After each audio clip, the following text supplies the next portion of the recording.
श्री स्वामी समर्थ. आचार्य मंजुषा जोशी या युट्यूब चॅनलवरती आपल्या सगळ्यांचं सहर्ष स्वागत. आज आपण समजून घेणार आहोत कर्क राशीच्या जातकांना, अर्थात तुम्हाला गुरुग्रह मार्गी अवस्थेत 11 मार्च 2026 रोजी येत आहेत. तर त्यानंतर तुमच्या जीवनामध्ये कोणते बदल परिवर्तन घडवतील? तुमच्या राशीपत्रिकेनुसार 12व्या स्थानातनं गुरूंचं गोचर आहे, अर्थात तुम्हाला 12वा गुरु सुरू झालेला आहे. मग या 12व्या गुरुचं फळ तुम्हाला वक्री अवस्थेमध्ये कसं मिळत होतं आणि आता मार्गी अवस्थेमध्ये कसं मिळणार आहे, याबद्दल थोडासा आढावा घेऊयात. वक्री अवस्थेमध्ये गुरु जेव्हा होते त्यावेळेस तुमच्या प्रथम भावातनं तुम्हाला फळे प्राप्त करून देत होते. थोडासा स्वभावामध्ये इगो वाढला होता किंवा कुठलेही कामं करताना अति आत्मविश्वास आणि काही अंशी खूप महत्वाकांक्षा आणि त्या पूर्ण न झाल्यामुळे होणारी चिडचिड, या सगळ्या गोष्टी तुम्हाला प्राप्त झाल्या. परंतु आता मार्गी अवस्थेतील गुरु 12व्या स्थानातनं जरी गोचर करत असतील तरी सुद्धा तुम्हाला 12वा गुरु असून सुद्धा तुम्हाला चांगली फळे प्राप्त होऊ शकतात आणि ती फळे प्राप्त करून घेण्यासाठी थोडेसे आपण उपासनेचा माध्यम निवडणार आहोत. मग त्या उपासना कोणत्या करायच्या ते आपण व्हिडिओच्या शेवटी समजून घेणार आहोत. 12वं स्थान हे व्यय स्थान आहे, खर्चाचं स्थान आहे. परदेशात जाण्याची संधी पाहिली जाते, परदेशात वास्तव्य करण्याची संधी पाहिली जाते. अशा सगळ्या गोष्टींनी आपण या ठिकाणावरनं माहिती घेत असतो. मग अशा या 12व्या स्थानामध्ये जेव्हा गुरूंचं मार्गी अवस्थेतील गोचर मिथुनेतनं होणार आहे त्यावेळेस सर्वप्रथम त्या स्थानाची शुभ फळे प्राप्त होतील. सगळ्यात महत्त्वपूर्ण आणि प्रथमच चांगलं फळ काय मिळेल, तर तुम्हाला कार्याची सुरुवात करताना जो थोडासा चिडचिडेपणा किंवा राग व्यक्त होणं अशा काहीशा तक्रारी होत होत्या, ती गती कमी होणार आहे, तो त्रास कमी होणार आहे. दुसरी गोष्ट, तुम्हाला अतिरिक्त खर्च वारंवार होत आहे, त्या खर्चावर नियंत्रण आणण्यासाठी मार्गी अवस्थेतील गोचर गुरूंचं विशेष म्हणता येईल. कारण गुरुवर्ण संतती, संपत्ती, आरोग्य, विद्या, ज्ञान या सगळ्या गोष्टी जशा पाहिल्या जातात, तसेच सांपत्तिक स्थितीमध्ये वाढ किंवा सांपत्तिक स्थितीमध्ये विशेष तुम्हाला गुंतवणुकीची संधी हे गुरु महाराजांवरच पाहिलं जातं. 12व्या घरातील गुरुदेव तुम्हाला योग्य ठिकाणी गुंतवणुकी करण्यासाठी प्रोत्साहित करणार आहेत. अशा पद्धतीने 12व्या घराचं फळ गुरु देणार आहेत. 12वं घर हे खर्चाचं सुद्धा आहे आणि कर्जाचं सुद्धा मानलं जातं. त्यामुळे या सर्व 11 मार्च नंतरचा कालावधी तुम्हाला अतिरिक्त खर्चाकडे घेऊन जाणारा जसा असेल, पण त्यावरती नियंत्रण आणण्यासाठी उपाययोजना मात्र कराव्याच लागणार आहेत.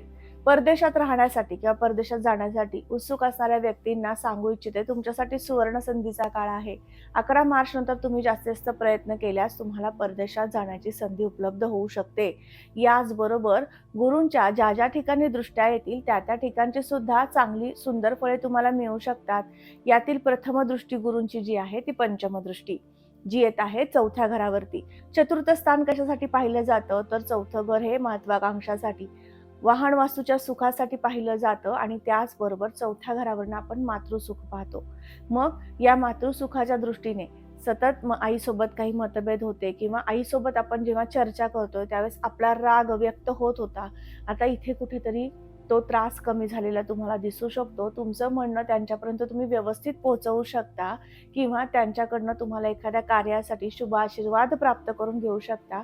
त्यांच्या आरोग्याबद्दल तुम्हाला विशेष काळजी चिंता होती ती कमी होऊ शकते.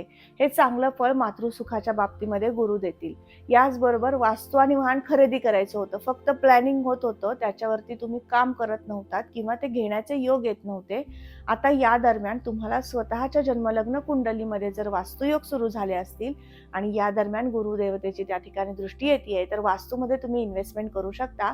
अर्थात हा सकारात्मक खर्च किंवा या सकारात्मक कर्जाकडे तुम्हाला घेऊन जाणारा गुरूंचा प्रवास असणार आहे. याबरोबर 4थं घर हे महत्वाकांक्षेचं आहे.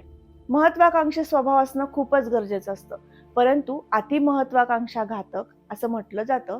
त्या पद्धतीने तुम्हाला आता एक गोष्ट करायची आहे, प्रामुख्याने ती म्हणजे स्वतःमध्ये जो अहंकार आहे, अहमपणा आहे, मी करतो, मला जमतंय, मीच करू शकतो, हा थोडासा तुमचा कमी झाला पाहिजे. यामुळे होणाऱ्या ज्या तुमच्या कामामधील त्रुटी किंवा चुका वारंवार होत आहेत आणि तुम्हाला एखादी गोष्ट साध्य करून घ्यायची पण तिथपर्यंत तुम्ही पोहोचत नाही आहात, तर हे अशुभ फळ तुम्हाला कमी करून घेता येऊ शकतं. याचबरोबर गुरुग्रहाची सप्तम दृष्टी ही 6ष्ठ स्थानावर येते. 6वं घर कशाचं आहे, हे रिपू स्थान मानलं जातं. रोगासंदर्भातील विचार आपण या ठिकाणी करतो. आपलं स्वतःचं आरोग्य आपण पाहत असतो. मोठ्या गुंतवणुकी रिअल इस्टेटमध्ये करायच्या असतील तर त्याच्यातले शुभ फळे पाहत असतो. मग जी लोक रिअल इस्टेटमध्ये कामं करतात, अर्थात तुमची कर्करास आहे आणि तुम्ही रिअल इस्टेटमध्ये काम करताय, तर तुमच्या सगळ्यांसाठी संधीचा काळ आहे.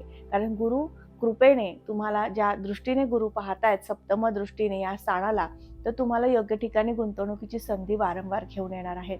मोठ्या जमिनी खरेदी होऊ शकतात आणि तितक्याच पद्धतीने त्या सेल पण होऊ शकतात. म्हणजे जरी तुम्हाला 12वा गुरु असला तरी सुद्धा गुरूंची ही कृपा म्हणता येईल. याचबरोबर गुरु ग्रहाची जेव्हा षष्ठावर दृष्टी येते तेव्हा स्पर्धक निर्मिती निश्चित असते. त्यामुळे कामामध्ये तुम्हाला स्पर्धक निर्मिती वारंवार जाणवणार आहे. परंतु यातनं बाहेर पडण्यासाठी तुम्हाला गुरूंचा जप अतिशय लाभदायक ठरू शकतो. याचबरोबर गुरुग्रहाची नवम दृष्टी ही अष्टम स्थानावर येते. 6, 8 आणि 12 या स्थानांमध्ये गुरुदेवतेचं जितकं फळ, जितकी दृष्टी येते तितकं फळ चांगलं मिळत असतं. त्या स्थानाची अशुभता कमी होत असते. जसे 12व्या घरामध्ये गुरु आहेत, 12वं घर हे अशुभ मानलं जातं, पण काही शुभ कार्य सुद्धा आपण त्या ठिकाणी पाहतो. मग या 12व्या घरामध्ये असणाऱ्या गुरूंचं अस्तित्व, गुरु त्या ठिकाणी असणार आहेत आणि तिथून ते पंचम दृष्टीने, सप्तम दृष्टीने, नवम दृष्टीने ज्या ज्या स्थानाला पाहणार आहेत त्या ठिकाणचे शुभत्व वाढवणार आहेत. म्हणजेच अष्टमाचं शुभत्व काय, तर अचानक लाभप्राप्ती, एखादा नवीन प्रोजेक्ट हाती लागणं, त्याच्यावरती काम करायला मिळणं. ज्यांना नोकरीसाठी खूप प्रतीक्षा होती, नोकरी शोधत होतात पण मिळत नव्हती, अशा व्यक्तींना नोकरीही मिळू शकते. आणि नोकरी सुरू आहे, एखादा नवीन प्रोजेक्ट मिळत नाहीये म्हणून तुम्ही अस्वस्थ होता, तर तुम्हाला नवीन प्रोजेक्ट सुद्धा हाती लागू शकतं. हे चांगलं आणि उपयुक्त सुंदर फळ तुम्हाला गुरुकृपेने मिळेल. जो व्यक्ती संशोधन कार्य करतो, या क्षेत्रामध्ये काम करतो, तर अशा व्यक्तींना, रिसर्च क्षेत्रामध्ये काम करणाऱ्या व्यक्तींना उत्तम चांगलं फळ मिळू शकतं. ते म्हणजे त्यांच्याकडनं उत्तम रिसर्च होऊ शकतो. एखाद्या संशोधन कार्यामध्ये तुमचा विशेष हस्तक्षेप असणं आणि त्यातनं तुम्हाला नामांकन प्राप्त करून देणं, हे सुद्धा 12व्या घरात असलेल्या गुरूंचं चांगलं फळ तुम्हाला मिळू शकतं. निश्चिंत राहा. गुरुग्रह ज्या ज्या ठिकाणी दृष्टी देतात त्या त्या ठिकाणी चांगली आणि सुंदर फळे देत असतात. त्यामुळे तुम्हाला आता सध्या गुरुचा 12व्या गुरुचा जो त्रास होतोय, की थोड्याफार प्रमाणात पोटाचे विकार होत आहेत, अजीर्ण अपचनाच्या तक्रारी वाढत चालल्यात आणि त्यामुळे मेडिकली प्रॉब्लेम तुम्हाला वारंवार होत आहेत. काही व्यक्तींना या मिथुन राशीतल्या गुरूंचे त्वचा विकार उद्भवणारे सुद्धा फळ मिळत आहे.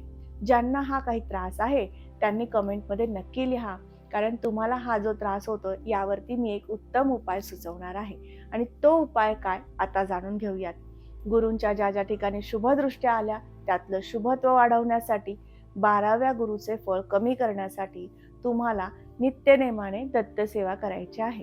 दत्तसेवा करताना तुम्ही दत्त मंदिरात जाऊन दर्शन करू शकता. औदुंबर या वृक्षाला जलाभिषेक करणं म्हणजेच जल अर्पण करणं हे तुमच्यासाठी खूप लाभदायक आहे. कुठल्याही वृक्षाला पाणी घालणं हे अत्यंत महत्त्वाचं मानलं जातं निसर्गासाठी आणि त्याचबरोबर आपल्याला त्या निसर्गातून मिळणाऱ्या ऑक्सिजनसाठी.